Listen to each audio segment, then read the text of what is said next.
the dawn of the 11th century, the dark, turbulent waters of the North Sea were dominated by the fearsome dragon ships of the Scandinavian raiders, terrorizing European coasts for generations. Yet, from this incredibly violent culture of plunder and warlords emerged a figure who transformed scattered Viking raids into a sophisticated maritime empire. His name was Canute, widely known to history as Cnut the Great, and he managed to unite the kingdoms of England, Denmark, and Norway under a single crown. Canute was the ambitious son of Sweyn Forkbeard, the king of Denmark who devastated Anglo-Saxon kingdoms. Unlike the traditional image of bloodthirsty berserkers, young Canute was raised in a highly strategic military environment, mastering the intricate arts of naval warfare, political manipulation, and siege logistics.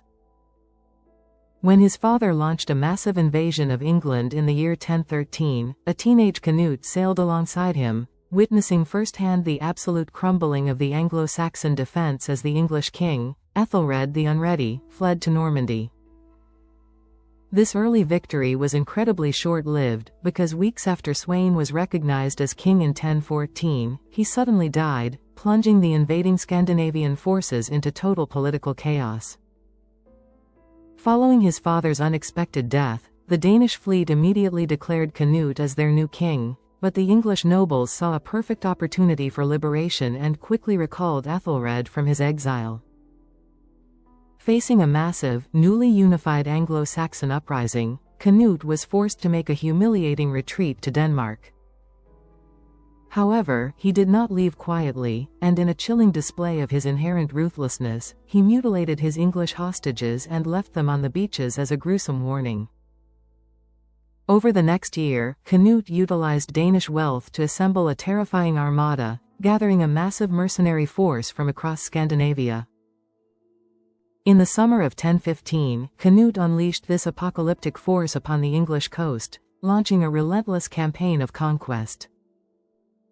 His primary adversary was no longer the aging Ethelred, but Ethelred's fiercely capable son, Edmund Ironside, who rallied the English forces and engaged the Danish invaders in a series of incredibly bloody, exhausted conflicts that pushed both weary armies to the absolute brink of destruction.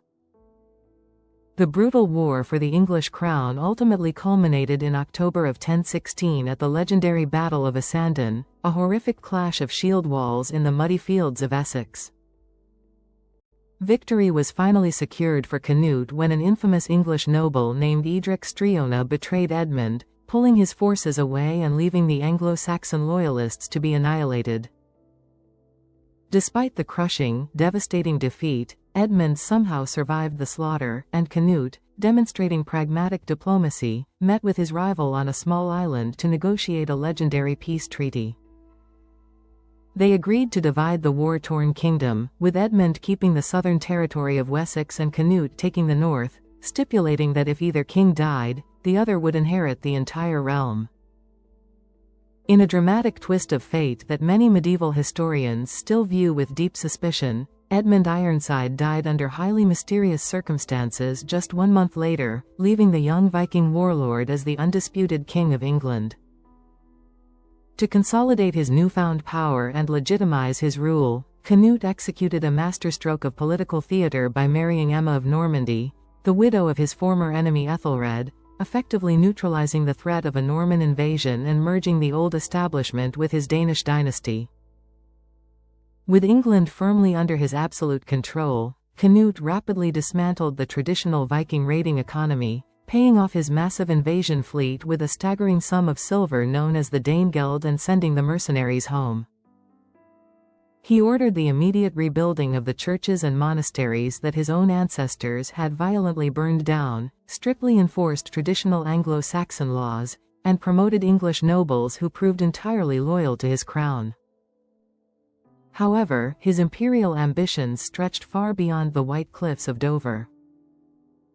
In 1018, he inherited the throne of Denmark following the premature death of his older brother, and several years later, he utilized his massive wealth and total naval supremacy to completely destabilize the neighboring Kingdom of Norway. By deliberately bribing Norwegian nobles with English silver and launching an intimidating fleet of 50 warships, he drove the Norwegian king Olaf Haraldsson into exile without fighting a single major land battle, seamlessly adding Norway to what historians now call the majestic North Sea Empire. Canute's incredible political genius was fully recognized on the global stage in 1027 when he traveled to Rome to attend the coronation of the Holy Roman Emperor, standing side by side with the Pope and the most powerful monarchs of Europe, successfully negotiating lower tolls for northern pilgrims and proving the son of a Viking was now a legitimate, universally respected sovereign. Despite his incredible military conquests, complex political executions, and immense wealth, Cnut the Great is ironically best remembered today for a deeply misunderstood legend regarding his interaction with the crashing waves of the ocean.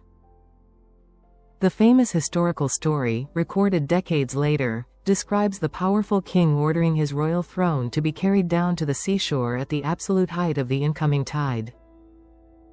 Surrounded by a group of sycophantic courtiers who constantly praised his divine power and foolishly claimed the elements themselves would obey his royal command, Canute sat calmly before the churning waters and loudly commanded the ocean to halt its forward progression. Naturally, the relentless tide continued to rise, crashing over the beach and thoroughly soaking the king's royal garments. Far from being a display of arrogant delusion or madness, Canute meticulously orchestrated this entire spectacle to publicly humiliate his flatterers and demonstrate a profound, unforgettable lesson in medieval humility. He turned to his entirely quieted court and declared that the power of earthly kings is ultimately empty, and that the only entity worthy of absolute obedience is the divine creator who controls the boundaries of the sea. Following this powerful demonstration, legend states that he permanently removed his golden crown and placed it upon a religious crucifix, vowing never to wear it again. When Canute the Great passed away in 1035, his massive maritime empire fractured almost immediately, completely collapsing within a few short years, yet his immense legacy remains untouched as the most brilliant sovereign to ever bridge the bloody gap between the Viking Age and the medieval world. Thank you for exploring the incredible life and legendary conquests of King Canute with me today. If you enjoyed this journey into the brutal history of the North Sea Empire, please hit the like button to help our channel grow. What do you find more impressive, his military conquests or his political genius? Share your thoughts in the comments below. Make sure to subscribe and click the notification bell so you never miss our deep dives into history. Until next time, stay curious and stay vigilant.